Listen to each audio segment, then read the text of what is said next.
Pertempuran Palembang yang dikenal sebagai Pertempuran 5 Hari 5 Malam merupakan salah satu episode penting dalam dinamika pertahanan kemerdekaan Indonesia di Sumatera Selatan. Konflik yang berlangsung pada 1 sampai 5 Januari 1947 ini mempertemukan tentara Republik Indonesia dan para pejuang lokal dengan pasukan Belanda yang berupaya memulihkan kembali kekuasaan kolonialnya di Palembang. Setelah berakhirnya Perang Dunia Kedua, Sekutu melalui pasukan Inggris memasuki wilayah Indonesia untuk melaksanakan tugas pelucutan, senjata dan repatriasi tentara Jepang. Di Palembang, Inggris mendarat pada 12 Oktober 1945 dan memegang posisi otoritas militer sementara. Dalam periode ini, Belanda kembali hadir di bawah perlindungan Sekutu untuk menyiapkan pemulihan administrasi kolonial. Ketika proses penarikan pasukan Inggris dimulai pada paruh akhir 1946, Belanda memanfaatkan momentum tersebut untuk mengisi kekosongan kekuasaan yang muncul.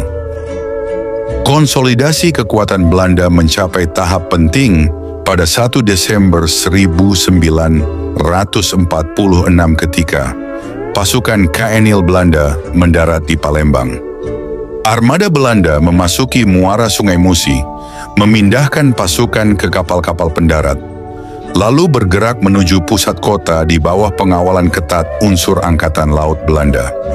Operasi ini berlangsung beberapa hari dan dilaporkan tanpa hambatan, berarti sekaligus menandai peralihan penuh struktur penguasaan militer di Palembang dari tangan Inggris kepada Belanda. Kedatangan pasukan ini merupakan bagian dari strategi Belanda untuk mengembalikan kendali atas wilayah Indonesia pasca proklamasi 1945. Salah satu unsur utamanya adalah Brigade Y yang sebelumnya ditempatkan di Bali dan kemudian dipindahkan ke Sumatera Selatan. Pemindahan tersebut dilakukan dalam rangka penguatan posisi Belanda di kawasan yang dianggap strategis, terutama menjelang potensi konflik dengan Republik Indonesia. Pendaratan Brigade Y di Palembang secara khusus bertujuan menggantikan pasukan Inggris dan India yang sebelumnya menjaga keamanan setelah kedatangan Sekutu. Peristiwa ini terjadi dalam suasana tegang pasca Perjanjian Linggarjati, ketika Belanda berupaya memperluas dan menegaskan kembali pengaruhnya di Sumatera, terutama Palembang, yang memiliki arti penting karena kekayaan minyak serta posisinya di sepanjang Sungai Musi. Peristiwa pendaratan tersebut terdokumentasi dalam berbagai arsip film, termasuk rekaman yang memperlihatkan kapal-kapal Belanda seperti kapal angkut pelikaan, yaitu kapal pendukung logistik Angkatan Laut Kerajaan Belanda, dan kapal MS Busven, milik KPM Belanda yang tiba di muara Sungai Musi. Dalam dokumentasi itu tampak pasukan KNIL dan unsur Koninklijke Landmacht, yaitu pasukan Angkatan Darat Kerajaan Belanda, berpindah ke perahu-perahu pendarat sebelum akhirnya merapat di Pelabuhan Palembang. Brigade Y merupakan satu dari 3 brigade Belanda yang ditugaskan mengambil alih posisi pasukan Inggris sebagai representasi kekuatan Sekutu. Pada pendaratan 1 Desember 1946, Brigade Y dipimpin oleh Kolonel L.J. Van Goor, perwira senior KNIL yang memimpin operasi pemindahan dari Bali ke Sumatera Selatan. Di bawah komandonya sekitar 5.000 sampai 6.000 personel infanteri beserta dukungan logistik diangkut dengan kapal-kapal transport menuju Palembang. Van Goor memegang peranan penting dalam koordinasi pendaratan dan penempatan pasukan yang menjadi langkah awal Belanda untuk menegakkan kembali otoritas militernya di kota tersebut. Setelah mendarat, Belanda segera memperkuat posisi strategisnya di berbagai titik penting seperti Benteng Kuto Besak, Rumah Sakit Caritas, dan Bagus Kuning, Pelaju. Konsentrasi kekuatan ini mempertebal kehadiran militer Belanda dan meningkatkan sensitivitas politik serta keamanan kota. Ketegangan antara Belanda dan Tentara Republik Indonesia pun meningkat tajam. Kontak senjata sporadis terjadi di sejumlah lokasi, mencerminkan memburuknya hubungan kedua pihak pada masa transisi kekuasaan tersebut. Dengan demikian, pendaratan pasukan Belanda pada 1 Desember 1946 menjadi fase krusial yang mengarahkan Palembang menuju konfrontasi besar pada awal 1947, sekaligus menandai titik balik penting dalam dinamika perjuangan mempertahankan kemerdekaan di Sumatera Selatan. Palembang menjadi sasaran strategis bagi Belanda bukan hanya karena nilai ekonominya, terutama keberadaan industri minyak, tetapi juga karena fungsinya sebagai pusat pemerintahan dan militer di Sumatera Selatan. Di sisi lain, kuatnya dukungan rakyat Palembang terhadap Republik menunjukkan tekad untuk mempertahankan kemerdekaan yang telah diproklamasikan pada 17 Agustus 1945. Ketegangan antara kedua pihak pun terus meningkat dan akhirnya memuncak dalam pertempuran 5 hari 5 malam pada awal Januari 1947 yang menandai bentuk perlawanan terbuka masyarakat Palembang dan tentara Republik Indonesia terhadap upaya Belanda mengembalikan kekuasaannya di Indonesia. Pada 1 Januari 1947, konflik terbuka pecah setelah Belanda menuntut agar kota Palembang dikosongkan, sebuah ultimatum yang segera ditolak oleh pemerintah dan rakyat Indonesia. Ketegangan meningkat tajam ketika terjadi insiden penembakan di Jalan Tengkuruk yang disusul oleh penyerangan terhadap Markas Barisan Pemberontak Republik Indonesia (BPRI). Aksi tersebut memicu mobilisasi cepat para pejuang Palembang yang kemudian mengepung serta menekan posisi-posisi Belanda di berbagai sektor kota. Meskipun kekuatan perlawanan Indonesia cukup solid pada tahap awal, situasi berubah ketika pada malam hari Belanda melancarkan serangan besar dengan dukungan kekuatan lapis baja. Dalam ofensif ini mereka berhasil merebut sejumlah bangunan strategis, termasuk kantor telegraf, kantor residen, kantor wali kota, dan kantor pos, yang memperkuat pijakan mereka di pusat administrasi kota. Pada 2-3 Januari 1947, Belanda melancarkan serangan besar ke pusat pertahanan Indonesia di sekitar Masjid Agung Palembang, menggunakan artileri, tank, dan kendaraan lapis baja. Pasukan Republik dari Batalion Geni, serta masyarakat yang terlibat dalam pertahanan kota, berhasil menahan tekanan tersebut dan mempertahankan kawasan strategis ini dari upaya pendudukan penuh. Dari arah Talang Betutu, pasukan bantuan Belanda yang bergerak menuju Masjid Agung menghadapi perlawanan sengit. Mereka disergap oleh pejuang-pejuang Republik. Taktik gerilya Republik membuat repot pasukan Belanda meski lebih unggul dalam persenjataan. Pertempuran intens yang berlangsung selama 2 hari itu menyebabkan kerusakan luas dan menempatkan Palembang dalam kondisi sangat kritis. Memasuki tahap kritis pertempuran, sekitar 4 Januari 1947, posisi pertahanan Republik di Palembang mulai memperoleh dukungan dari wilayah-wilayah sekitar. Sejumlah sumber sejarah lokal, termasuk narasi museum, kesaksian pejuang, dan kajian akademik mengenai dinamika militer Sumatera Selatan, menyebut bahwa pasukan dari Lampung di bawah pimpinan Mayor Nurdin Panji serta satuan dari Lahat yang dipimpin Harun Sohar bergerak menuju Palembang untuk memperkuat barisan Republik. Meskipun rincian mengenai waktu kedatangan dan konfigurasi pasukan berbeda antar sumber, konsensus umum menunjukkan bahwa kedatangan unsur-unsur bantuan tersebut berperan meningkatkan daya tahan pertahanan kota. Kehadiran kedua pasukan ini tidak hanya menambah kekuatan tempur secara operasional, tetapi juga memberikan dampak psikologis signifikan bagi para pejuang yang telah berhari-hari menghadapi tekanan intensif dari serangan Belanda. Penguatan moral tersebut terbukti penting dalam mempertahankan sejumlah sektor strategis kota yang sebelumnya berada dalam kondisi genting. Pada 5 Januari 1947, ketika intensitas pertempuran di Palembang mencapai puncaknya dan kedua pihak mulai mengalami keterbatasan logistik maupun amunisi, dilakukan kontak awal antara pimpinan sipil dan militer Republik Indonesia dengan perwakilan Belanda. Perbincangan ini bertujuan mencari mekanisme penghentian konflik bersenjata demi menghindari kerusakan urban yang lebih luas serta melindungi penduduk sipil. Meskipun dokumentasi primer mengenai seluruh jalannya perundingan tidak sepenuhnya tersedia, berbagai sumber sejarah lokal dan kajian naratif memberikan gambaran umum mengenai pokok pembahasannya. Pertama, perundingan menitik beratkan pada usulan gencatan senjata sementara.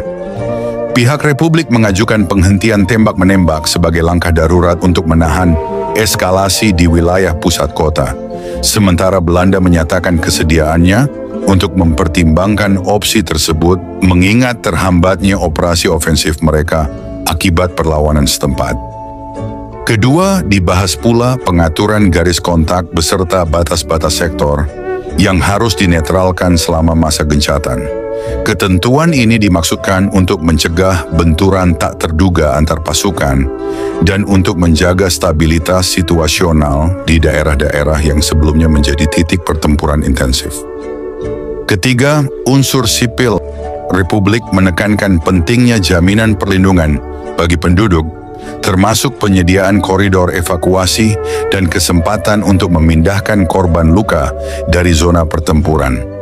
Aspek kemanusiaan ini menjadi salah satu pertimbangan signifikan mengingat kepadatan penduduk di kawasan konflik.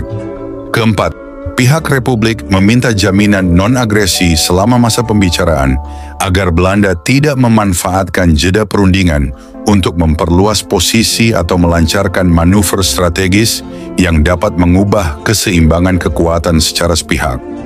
Belanda menyatakan kesediaan untuk menahan tindakan ofensif sepanjang proses dialog berlangsung.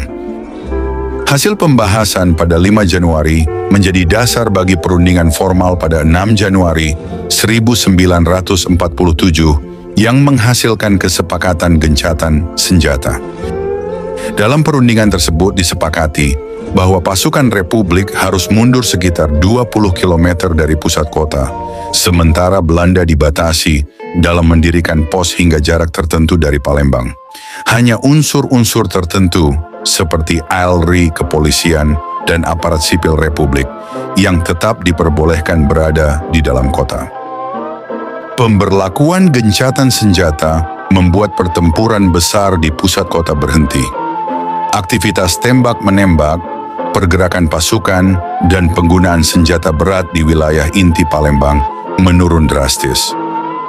Kota memasuki masa stabilisasi relatif, meskipun kerusakan fisik dan kebutuhan penataan ulang administrasi masih menjadi pekerjaan besar.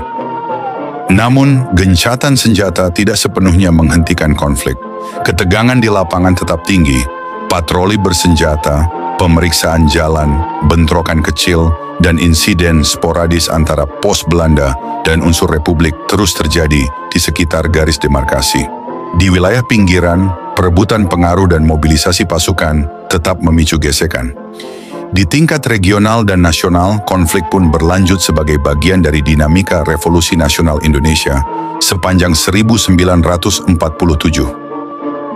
Dengan demikian, perundingan 6 Januari berhasil menghentikan pertempuran besar di Palembang, tetapi tidak mengakhiri perang.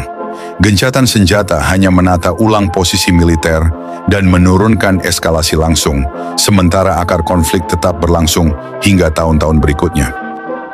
Dalam pertempuran 5 hari 5 malam, pasukan Indonesia berhadapan dengan kekuatan Belanda yang secara teknis unggul melalui dukungan artileri, tank, dan kendaraan lapis baja.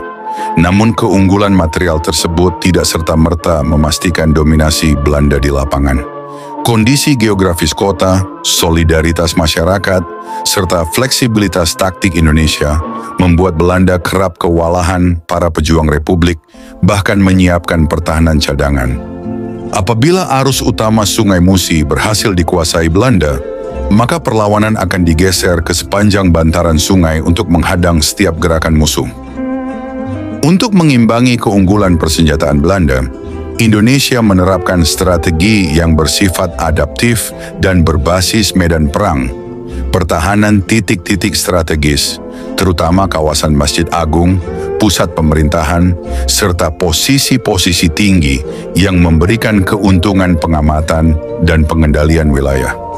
Taktik gerilya meliputi serangan mendadak, mobilitas unit kecil, dan penyergapan terhadap konvoi Belanda yang bergerak melalui jalur utama. Mobilisasi kekuatan lokal, termasuk Laskar Rakyat dan masyarakat Palembang, yang memperkuat jaringan logistik, komunikasi, dan informasi. Koordinasi regional tercermin dari kedatangan pasukan bantuan dari Lampung dan Lahat yang memperluas kapasitas tempur Indonesia. Sementara itu, Belanda mengandalkan pendekatan konvensional yang bertumpu pada kekuatan tembakan dan penguasaan infrastruktur vital. Penggunaan persenjataan berat seperti artileri, tank, dan kendaraan lapis baja untuk menekan lini pertahanan Indonesia. Pendudukan fasilitas kunci antara lain kantor telegraf, kantor pos, serta bangunan-bangunan pemerintahan guna memutus komunikasi dan kontrol Republik. Belanda juga menerapkan penguatan basis pertahanan, terutama di Benteng Kuto Besak, Rumah Sakit Caritas, dan Bagus Kuning, Pelaju, sebagai titik konsentrasi dan perlindungan pasukan. Pertempuran 5 hari 5 malam di Palembang merupakan salah satu fase terpenting dalam upaya mempertahankan kedudukan Republik Indonesia di Sumatera Selatan setelah pasukan Belanda kembali memasuki wilayah tersebut. Dalam pertempuran yang berlangsung sengit sejak 1 hingga 5 Januari 1947 ini, sejumlah tokoh militer dan sipil memainkan peranan yang menentukan, baik dalam garis komando pertahanan kota maupun dalam proses perundingan. Letkol Bambang Utoyo, Komandan Resimen 2 TRI Sumatera Selatan. Letnan Kolonel Bambang Utoyo adalah tokoh militer paling sentral dalam pertempuran ini. Ia menjabat sebagai Komandan Resimen 2 TRI Subkomando Sumatera Selatan, formasi utama yang mengendalikan pertahanan Palembang. Di bawah kepemimpinannya, berbagai satuan TRI, Laskar Rakyat, serta unsur pemuda dikoordinasikan dalam satu jaringan komando terpadu untuk mempertahankan pusat kota, termasuk sektor strategis seperti Masjid Agung, Kuto Besak, dan kawasan sepanjang Sungai Musi. Bambang Utoyo dikenal tegas dalam mempertahankan posisi Republik di tengah tekanan kekuatan Belanda yang memiliki artileri, kendaraan lapis baja, dan dukungan udara. Mayor Rashad Nawawi, perwira pengatur pertahanan kota. Mayor Rashad Nawawi merupakan salah satu perwira kunci dalam struktur Resimen 2 TRI. Ia memimpin sejumlah satuan tempur yang bertugas mempertahankan wilayah-wilayah penting di sekitar pusat kota, termasuk jalur-jalur masuk dari Talang Semut dan kawasan industri Pelaju Sungai Gerong. Rashad Nawawi berperan dalam mengatur manuver pasukan dan memastikan jalur koordinasi antara komandan sektor tetap berjalan di tengah situasi pertempuran yang cair dan menegang. Letnan 1 Wahid Ludien. Peran signifikan juga dimainkan oleh Letu Wahid Ludien, komandan muda yang memimpin operasi penyergapan terhadap pasukan bantuan Belanda yang bergerak dari Bandara Talang Betutu menuju pusat kota. Aksi penyergapan ini berlangsung pada 2–3 Januari 1947 dan berkontribusi besar dalam memperlambat konsolidasi kekuatan Belanda.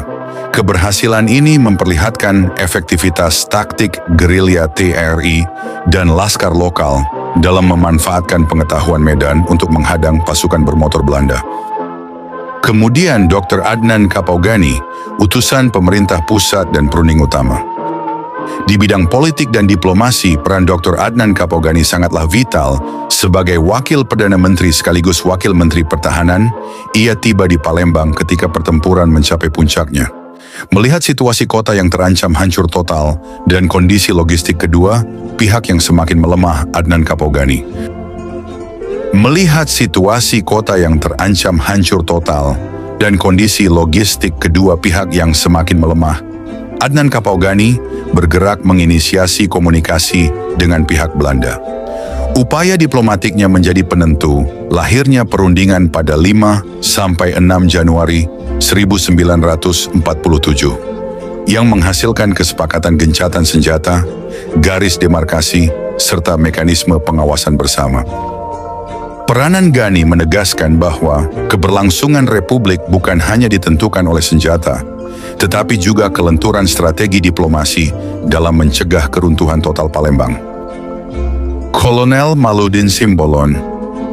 Pertempuran 5 hari 5 malam di Palembang pada 1 sampai 5 Januari 1947 bukan hanya merupakan rangkaian perlawanan spontan rakyat dan pasukan lokal, tetapi juga bagian dari sebuah struktur komando yang terorganisasi. Di balik koordinasi pertahanan Palembang terdapat figur penting, Kolonel Maludin Simbolon, Panglima Subkomandemen Sumatera Selatan, wilayah militer Republik Indonesia yang membawahi seluruh Sumatera Selatan, termasuk kota Palembang. Sejak Desember 1946, meningkatnya ketegangan antara Republik Indonesia dan Belanda membuat Palembang menjadi salah satu titik rawan. Dalam situasi itu, Simbolon memimpin Subkomandemen Sumatera Selatan untuk menyiapkan langkah-langkah pertahanan, termasuk penyusunan kebijakan operasional yang menjadi pedoman bagi pasukan TRI di Sumatera Selatan. Ketika Belanda melakukan serangan besar pada awal Januari 1947, struktur komando yang dipimpinnya menjadi fondasi koordinasi perlawanan. Selama 5 hari pertempuran berlangsung, Komando Subkomandemen Sumatera Selatan berada pada posisi sentral dalam mengordinasikan pergerakan pasukan TRI, Laskar, dan kelompok-kelompok perjuangan rakyat. Meski pelaksanaan perlawanan di lapangan banyak dipimpin langsung oleh komandan-komandan taktis seperti Letkol Bambang Utoyo, Mayor Rasyad Nawawi, serta perwira muda seperti Kapten Alamsyah, keseluruhan operasi berada dalam satu garis komando yang dipimpin Simbolon sebagai Panglima Wilayah. Setelah tekanan pertempuran semakin besar dan kedua pihak mengalami kelelahan logistik, perundingan gencatan senjata pun dilakukan. Dalam proses ini, Kolonel Maludin Simbolon bersama Dr. Adnan Kapaugani tampil mewakili pihak Republik, menunjukkan bahwa ia bukan hanya berperan dalam aspek militer, tetapi juga dalam penyelesaian diplomatik pertempuran. Kesepakatan gencatan senjata yang kemudian tercapai pada 6 Januari 1947 menjadi titik akhir dari fase pertempuran tersebut dan menetapkan pengaturan posisi kedua pihak, termasuk penarikan pasukan Subkomandemen Sumatera Selatan dari pusat kota Palembang. Fakta sejarah menunjukkan bahwa Kolonel Maludin Simbolon memegang peran strategis dan signifikan dalam pertempuran ini. Ia tidak hanya berfungsi sebagai pemimpin administratif, tetapi juga sebagai panglima komando yang bertanggung jawab atas koordinasi pertahanan Palembang, pengaturan operasi militer, hingga keterlibatannya dalam proses perundingan setelah pertempuran mereda. Kiprah tersebut menempatkannya sebagai salah satu tokoh kunci dalam sejarah perlawanan rakyat Palembang mempertahankan kemerdekaan.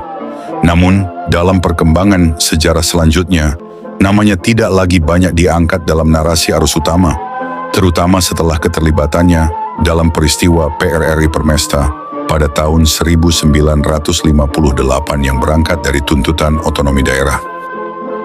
Dalam pertempuran Palembang, selain tokoh-tokoh utama yang tercatat jelas dalam dokumen resmi, terdapat pula sejumlah perwira menengah, komandan laskar rakyat, pemimpin pemuda, serta tokoh masyarakat yang turut berperan dalam struktur pertahanan Sumatera Selatan. Keterlibatan mereka memperkuat mobilisasi perlawanan di tingkat lokal. Namun historiografi mengenai nama, jabatan, dan peran rinci para tokoh ini seringkali tidak lengkap karena terbatasnya dokumentasi pada masa revolusi. Saudara-saudara, pertempuran 5 hari 5 malam meninggalkan dampak besar bagi kota Palembang dan masyarakatnya. Kerusakan fisik meluas di pusat kota, bangunan administrasi, fasilitas umum, serta kawasan pertahanan strategis seperti Masjid Agung dan Benteng Kuto Besak mengalami kehancuran akibat serangan dan tembakan artileri. Korban jiwa mencakup prajurit TRI, Laskar Pejuang, maupun warga sipil. Meski data pasti sulit ditemukan, berbagai laporan menyebut jumlah korban mencapai ratusan orang. Situasi ini memicu pengungsian besar-besaran dan melumpuhkan aktivitas ekonomi, terutama sektor perdagangan dan industri minyak yang menjadi nadi kota. Namun dari sisi politik dan psikologis, pertempuran tersebut justru memperkuat semangat nasionalisme masyarakat Palembang. Perlawanan sengit di Palembang sekaligus mengirimkan pesan penting kepada dunia internasional. Rakyat Indonesia menolak keras setiap upaya Belanda untuk kembali menegakkan kekuasaan kolonial. Dengan demikian, pertempuran 5 hari 5 malam di Palembang bukan hanya catatan tentang bentrokan militer, tetapi simbol keteguhan dan keberanian rakyat Sumatera Selatan dalam mempertahankan kemerdekaan. Walaupun kota mengalami kerusakan berat, semangat perjuangan dan persatuan rakyat, bersama ketangguhan TRI dan Laskar-Laskar Palembang, menjadi bagian penting dalam sejarah revolusi fisik Indonesia.